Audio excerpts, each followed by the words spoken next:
Hey everyone, David C. Anderson here, coming at you from the Knife Center, and it is our favorite time of the week because the coolest new knives that have just hit our shelves are right here in front of me. So let's check them out.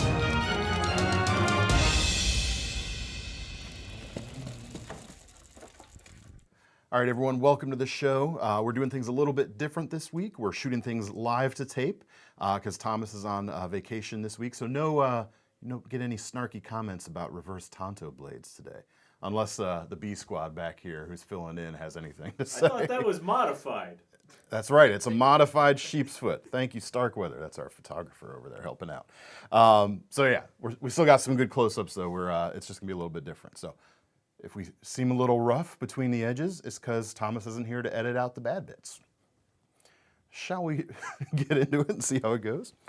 Well, we're gonna start off this week with an exclusive, a couple exclusives actually. The first is this, the RMJ Reaver push dagger with our exclusive orange and black G10 handles on it. We've got some other colors also available right now, non-exclusive, but this one is ours. $275 for this. It's got Nitro V steel, just over a 4-inch blade with that distinctive kind of wasp-waisted shape, double-edged, and very hand-filling grip with that large bit of G10 to grasp hold of right there.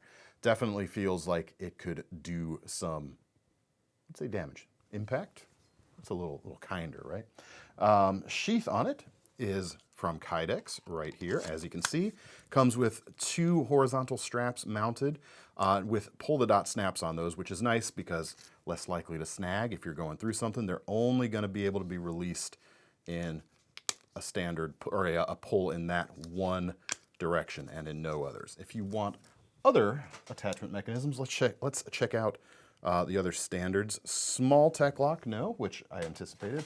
I bet you a large tech lock would fit this, however. Yes, so if you'd rather have something like this that you can lock into place on a belt or carry it in a different fashion than horizontal, you've got that option with an add-on like that. Check them out. They're very cool.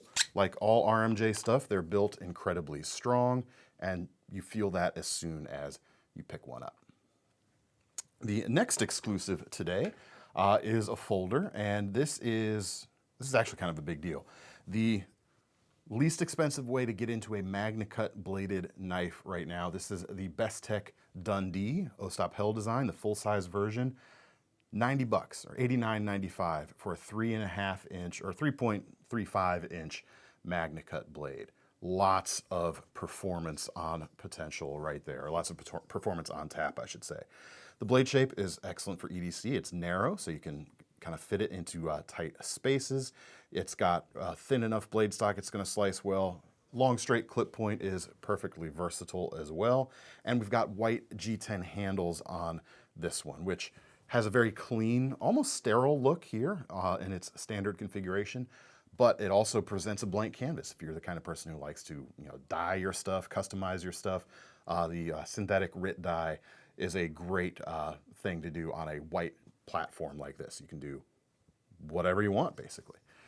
We've got a nested liner lock. We've got ball bearings in the pivot and nice snappy action. There's enough length to that handle. It's going to fill most folks' grips. I do have slightly larger than average hands and plenty to hold on to right there, and a deep carry pocket clip, which is reversible too. Even though the lock is right hand facing, the pocket clip itself is reversible.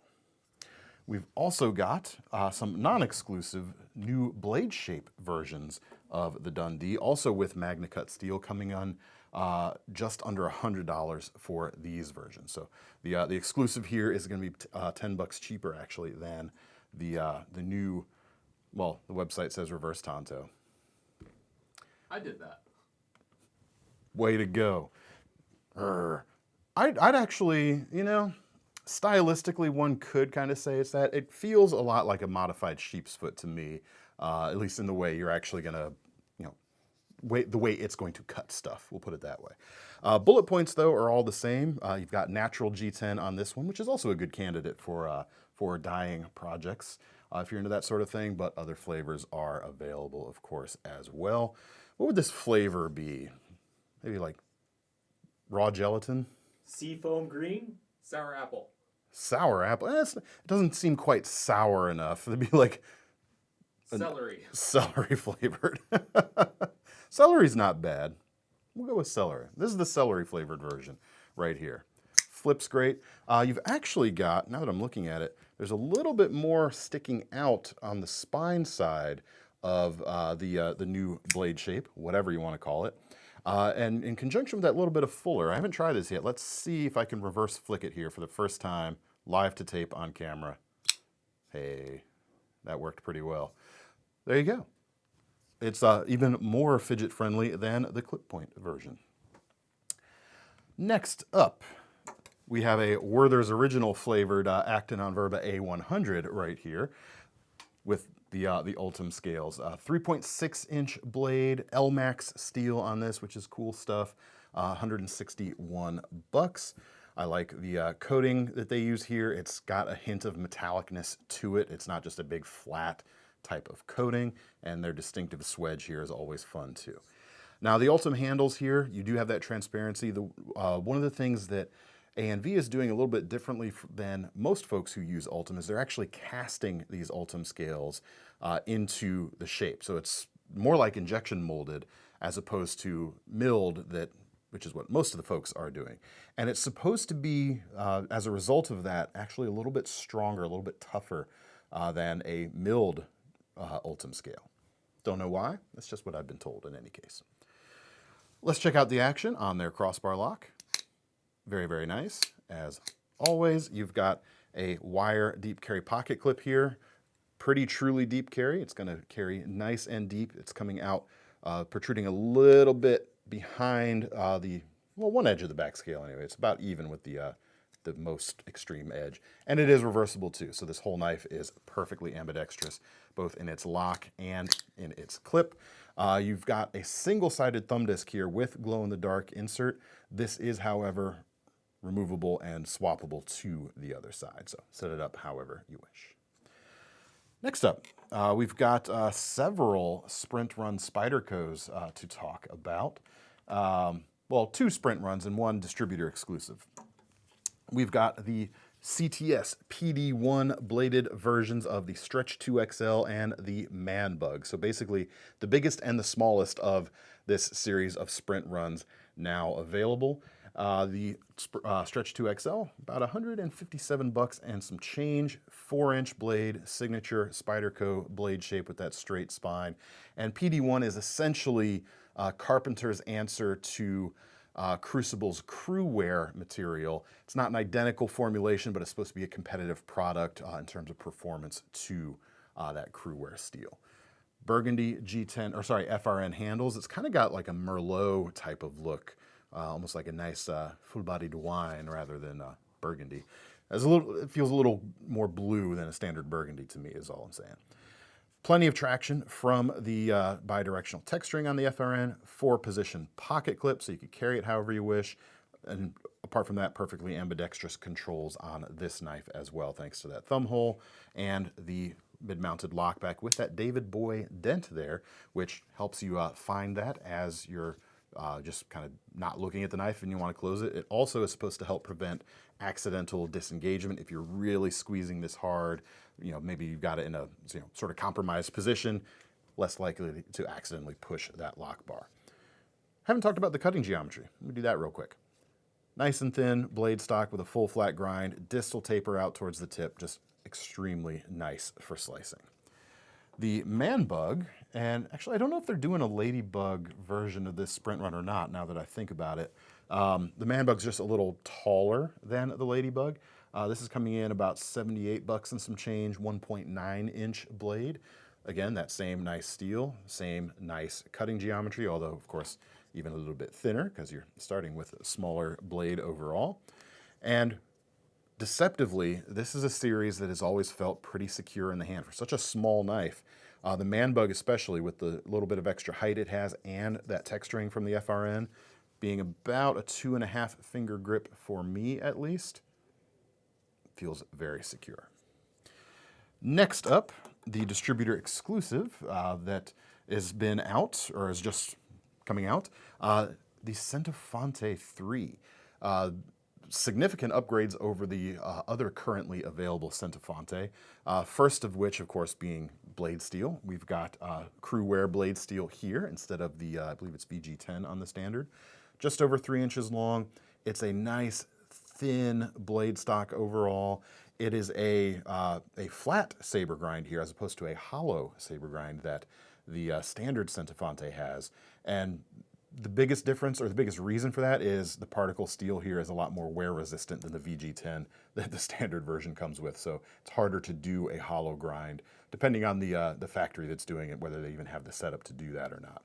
But despite being, slightly thicker geometry because of that flat here, the whole blade is nice and thin. This is still going to be a great slicer. The downward cant to the handle here actually plays a really cool role as well, because it lets that edge kind of drop down so you can really slice nicely on a cutting board, on any kind of craft surface. It gives room for your knuckles to get out of the way. The handles are carbon fiber, nice and slim, as you can see. 4-position pocket clip. The standard Centofante only has a 2-position right side only pocket clip. Mid-mounted lockback with that boy dent again, and screw-together construction instead of the pinned construction of the standard version. Also a nice feature too. You actually can't see the adjustable pivot here on the front because it is hidden behind the pocket clip on the back because it's set up in tip-down fashion from the factory. But 4-position clip, like I said, so you can move it around wherever you like. It's going to carry nice and slim. It's going to offer a lot of cutting potential for that slim carry, and very, very slicey as well. All right, let's talk about, another knife that has kind of gotten slimmed up here a little bit. Several new versions of the Kizer Drop Bear have hit the site, and the 4 newest are made a little bit differently than they used to be made. They're also less expensive than previous versions as well. And most of that, I think, is down to the blade steel change. We've got Nitro V here as opposed to the 154 CM, which is the other, used to be the entry-level steel for the Drop Bear. The price on these are now $69. It's a very nice price considering the aluminum-handled 154 CM version started at about $119, I want to say. So it's a pretty significant savings over that. And honestly, I like Nitro V a lot. Like, it's more enticing to me than 154 CM. 154 CM is great stuff, don't get me wrong, but Nitro V, I like the toughness it brings to the table, the extra toughness over something like 154 CM, and the ability for it to take a really fine edge very easily too. I like that a lot. But let's check out, here's one version right here, carbon fiber. You've got inset liners here instead of full length, full thickness letterboxed liners. That's the main difference here. The weight is down because the knife is thinner, and the blade stock itself is just a hair thinner as well. I have an example here somewhere. So here's another version of the Drop Bear, which is also very new. Also at $69 with the Nitro V steel, but this one has the previous construction. So try to give you a good view of that, with those full liners protruding just a little bit outside the thickness of the handle scales there. So you can see there is a difference in the handle thickness and just a hair's difference in the thickness of the blade as well. Interesting that they did this, and I have a theory as to why. I like the original Drop Bear. I think it offers a lot of knife in a 3-inch package, and it offers enough grip there to feel like it can be a bigger knife when you want it to be a bigger knife.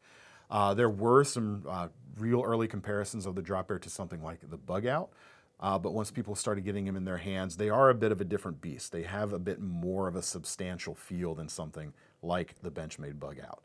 In a way, these thinner versions are more Bug Outy. They're like more of a Bug Out version of the Drop Bear, especially if you go with this purple one right here.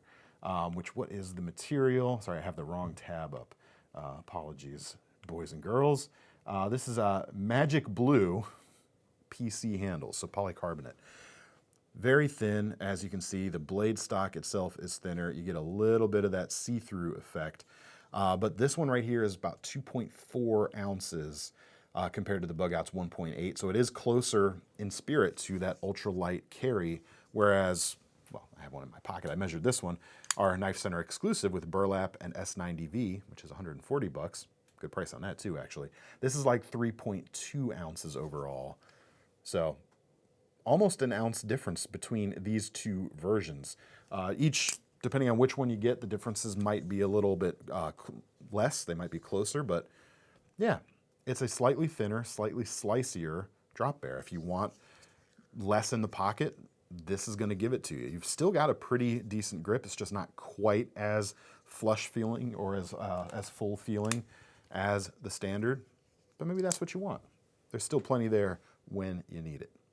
$69 too, and a great steal in my opinion.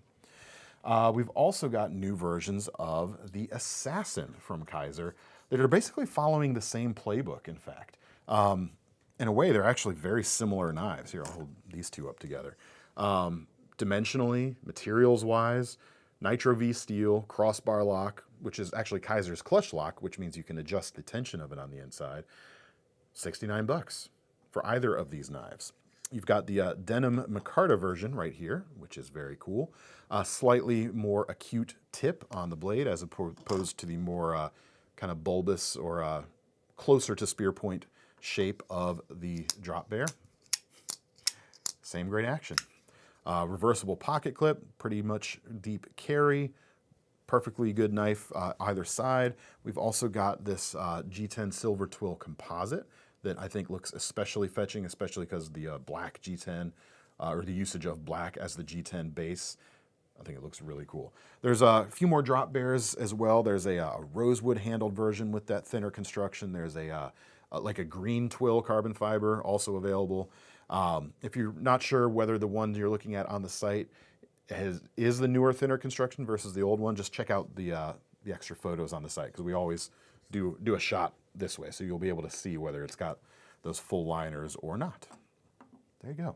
Great price, great knife for honestly just about anyone. All right, one more Kizer. We've got a small fixed blade. This is the Muskrat. It's a Derek Sharon design. $49 for this. Specs are simple and reliable. You've got a D2 blade with a drop point.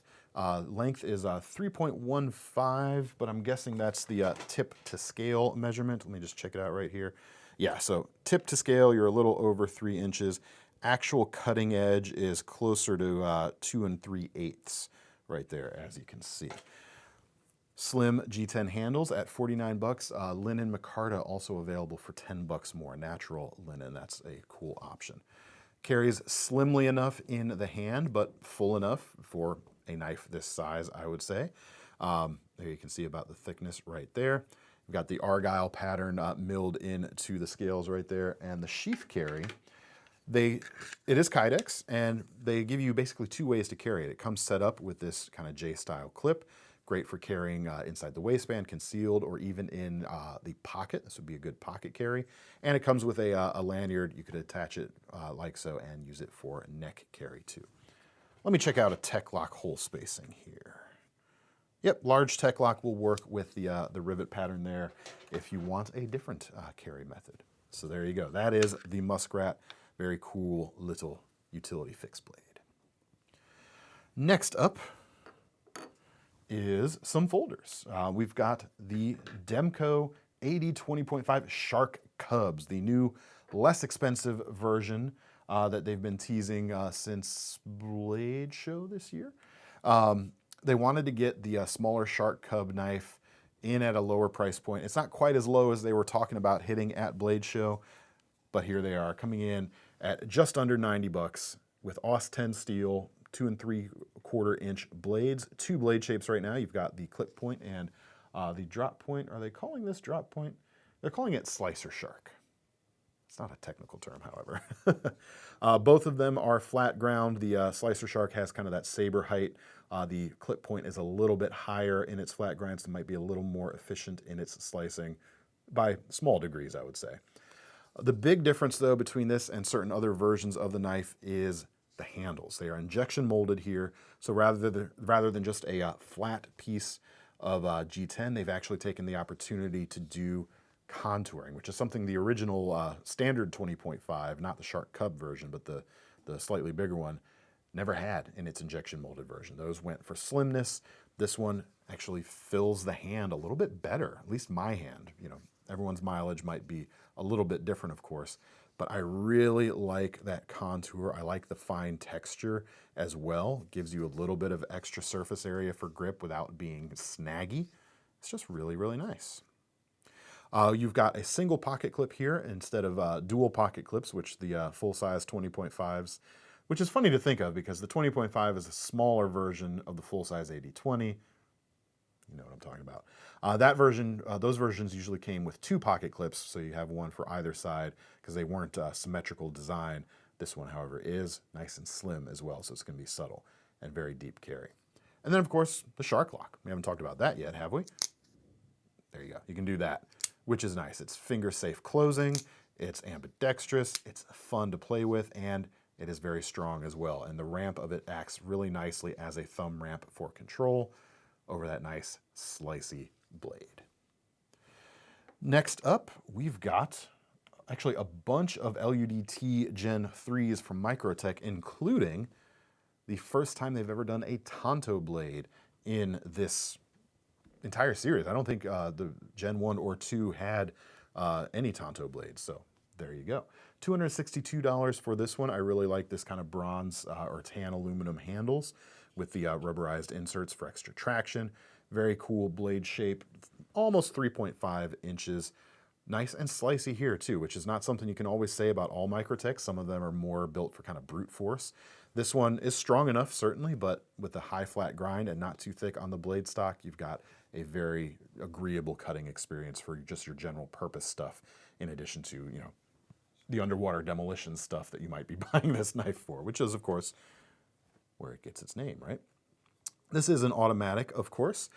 So you've got, well, before I talk about that, this is where we have the disadvantage of not being able to cut around things. I should talk more about the blade first. You guys cool with that? Yeah. Yeah. All right, good. M390 MK steel, which is their proprietary exclusive blend of M390 in partnership with Bowler. In terms of actual performance, you may see a slight increase in edge retention on it, but in practical terms, it's going to be pretty much identical to you know, a similarly heat-treated M390, I think. Not dramatic differences in performance anyway, and in real-world usage, it might not be noticeable. But it should be noted that it is, you know, M390 MK here, which is nice stuff. Stone-washed finish here, always good for hiding scratches as you use the knife. Same thing with those Demkos we just looked at for that matter. Let's check out the opening action. It's a Microtech, so you know it's good. And it is. There you go. Check it out. This is, what should we call this flavor, guys? Bronzy? Toasted pumpkin? Caramel. Caramel's pretty good. We'll go with that. Thank you, sir. Thank you, Josh. All right. Caramel right here. Other flavors are available. Do you say caramel or caramel? Sound off in the comments. Then everyone's just going to type the word and say, it's pronounced. I love that. Next up, we've got a couple of fixed blades. The first is from Viper. This is the Handy 2 with the new larger blade here. MagnaCut blade as well, so very tough, very stain resistant, and great edge holding as well. 3.3 inches long on this modified sheep's foot. Yeah, it's one of those that kind of rides the line between sheep's foot and Wharncliffe, isn't it? The website says sheep's foot, so we're gonna stick with sheep's foot. Cool swedge on it. It's almost like a harpooned sheep's foot here, which is pretty cool. High flat grind, so even though the blade thickness is not super thin, this is still going to offer some pretty good slicing, in addition to being pretty tough for you know, rougher, indiscriminate use. Handles on this one are walnut. Several flavors are available, and the walnut is walnut flavored, probably. The cool thing about the Handy series is the handle looks like it shouldn't work, but in hand, it's actually quite comfortable. It's got contact points with my hand in all the places you would want. Fills the hand nicely when you need to do a heavier gorilla style grip. Offers traction from the micro milling. Is beautiful to look at thanks to the multi kind of complex shape going on. It's just really nice. The sheath for this one is over here. It is leather, as you can see, with a retention strap right there. And you can carry it one of two ways. You can carry it on a belt through the slots right there. You can even lock it into place around a belt loop thanks to the dual slots. And you could also carry it horizontally, if you wish. It's like that Chinese finger trap there for a minute, which is going to be nice. In this case, for right-handers, it would work well for cross-body cross draw. If you're left-handed, it would work well for scout carry. Fortunately, it's not a an ambidextrous design in that respect, so you'll have to take that into account based on your needs. But really cool blade.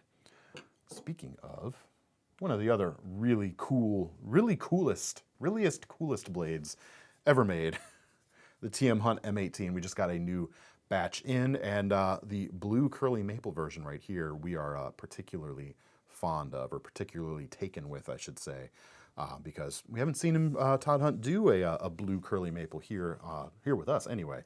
A lot of his stuff is maybe a little more natural tones, and we have some of those too, and some G10s. Right, we have G10s, or we just have Micartas? I can't remember. I think both. Several flavors are available at the link below. $550 for this one right here. It is a handmade knife. It is quite large. The steel here is 01, and you've got multiple uses out of this blade here. You've got a hollow ground section here at the back. That's going to work nicely if you're using it as a spoke shave or a draw knife, or doing just any kind of smaller tasks in a pinch if you need to. The section here at the front is convex for more strength during heavier chopping, which it is very capable of. You've got a leading flat edge, or almost flat edge here. You can use that for chisely or diggy type stuff. And the hole at the front actually works in conjunction with the lanyard here, and this one even comes with a little skull bead. Looks 3D printed, I'm not sure actually. So basically the idea is, it's better if I set the lanyard first. You use the lanyard around your forearm to support the weight of the knife, and then you can actually do small stuff with this bellied section out here at the front. It's not as comfortable, obviously, as a small, precise fixed blade, but I actually have seen people use this knife to skin and quarter a deer using that method right there for the skinning parts. So it is doable in a pinch. But if you're like me, you're going to have a smaller fixed blade with you too, and this is just going to be, lots of fun. Anyway, we've got them now.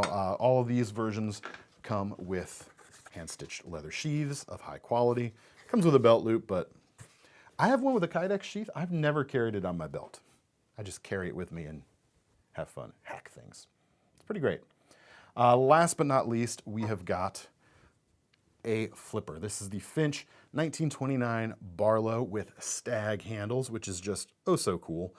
I always like seeing stag handles. You don't often see it on modern construction styled knives like this. Even though the aesthetics of this knife are decidedly old school, this is a frame lock flipper with ball bearings. So getting stag on something like that is just a lot of fun. It also presents probably some manufacturing challenges, because each piece is going to be different, both in thickness and in absolute shape. So they had to have probably a bunch of extra different screw sizes to fit the pocket clips on these, because it's the liner itself that's actually threaded for those pocket clip screws. So I bet that was really frustrating for the assemblers. I don't know, I'm just guessing here.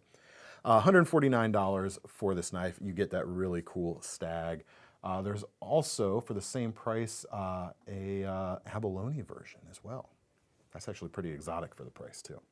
2.5-inch blade, kind of broad Barlow style clip point 154 cm steel, horizontal grain finish, which matches up with the integral bolsters on the frame, which is very cool. What you don't get on the stag versions is the glow-in-the-dark Finch shield, but you do get that on the abalone versions. Let's check out the action.